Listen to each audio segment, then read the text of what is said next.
Hello, it's me. No, I'm not going to play any Todd Rundgren today. In the future, definitely. But right now, we're doing some more jellyfish exploration with our handy-dandy SpiderCapo. And we're using this second tuning on the top row, which the good people at SpiderCapo / Creative Tunings,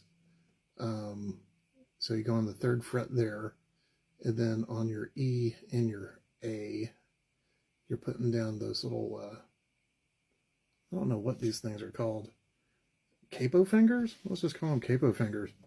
Put your capo fingers down on the E and the A at the 3rd frets, and then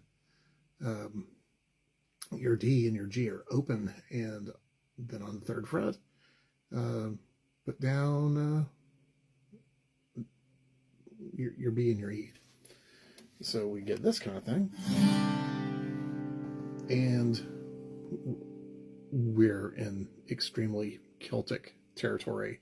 Where are we going to go with this? Are we going into Bert Janschville? Are we going to get into some Richard Thompson stuff? Well, with the thing that I've kind of been noodling around with here for the last few minutes, I think I found kind of like some kind of John Paul Jones mandolin type situation with old Jellifish. There's our buddy. Good, loyal, wonderful jellyfish that is not trash. That is incredibly musical and inspirational. It makes it come up with cool new things.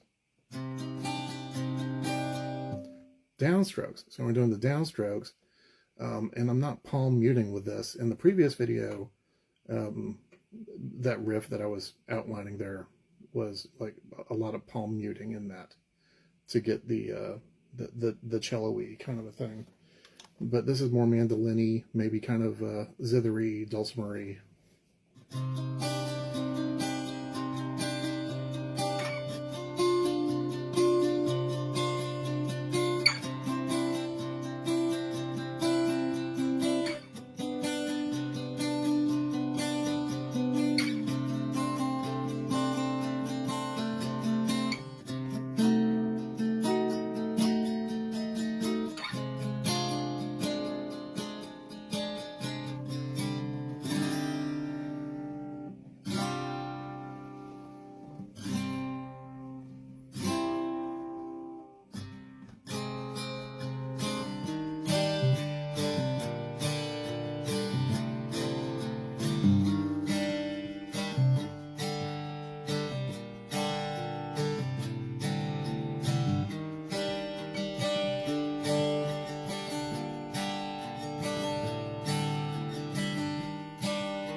I was even doing some alternate picking in that with one of those little arpeggio kind of things.